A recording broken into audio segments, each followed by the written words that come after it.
A Republican just took a political sledgehammer to Donald Trump's biggest bill, and if more join him, the whole thing could come crashing down. Imagine this: the top Republican senator goes on live TV and calls out Donald Trump's flagship legislation, saying bluntly, "The emperor has no clothes." That's exactly what Senator Rand Paul just did, and his words could be the first domino in a chain reaction that wrecks Trump's entire agenda. Let's break this down. Rand Paul didn't hold back. He accused fellow Republicans of blindly following Trump's plan without question. He called out what he sees as hypocrisy and warned of the consequences if conservatives don't finally speak up. And what's he targeting? Trump's so-called Big Beautiful Bill, a piece of legislation Republicans have been trying to rush through Congress. But here's the catch. If just 4 Republican senators vote no, the bill is dead on arrival. Rand Paul might be the first defection. And that's a big deal. Republicans only have a slim majority in the Senate. 53 seats to the Democrats' 47. They're using a special tactic called budget reconciliation to get this bill passed with a simple majority. But it's hanging by a thread. Lose 4 GOP votes? Game over. And guess what? Rand Paul doesn't seem like he's bluffing, but he's not the only one raising red flags. Senator Josh Hawley is also voicing concerns, this time over the bill's brutal cuts to Medicaid. The Congressional Budget Office has already warned that 14 million Americans could lose Medicaid coverage if this bill goes through. That includes hundreds of thousands of children, people with disabilities, and the elderly in nursing homes. Hawley's response? Crystal clear. It is wrong to cut health care for the working poor. He even pointed out that in his home state of Missouri, more than 20% of residents rely on Medicaid.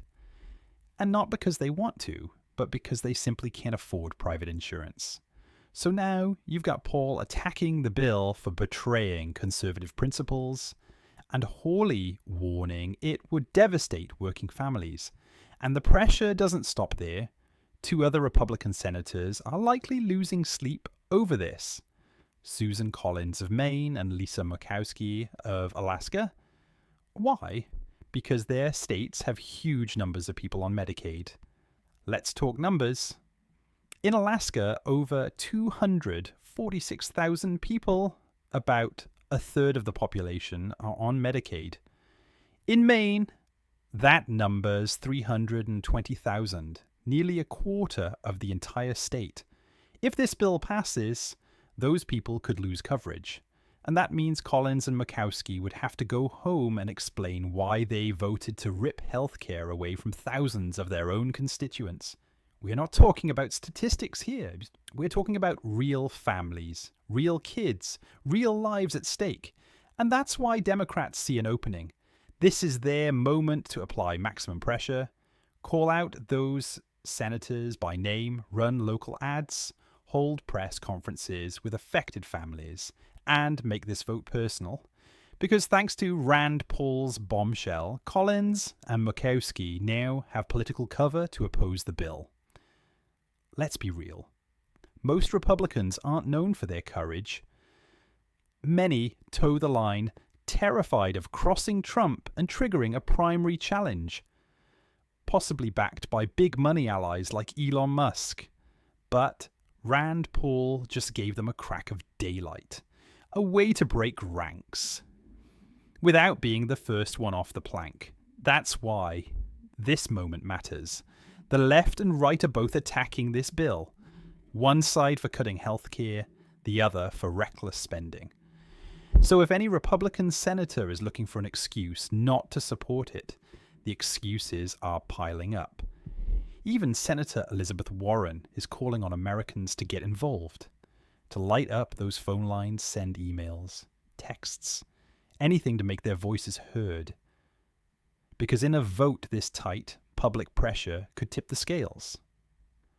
And here's the message from Warren and others. Don't assume it's over. Don't assume your voice doesn't count. This is the moment to fight. As Rand Paul put it, the emperor has no clothes. Now it's time to make sure every senator sees it.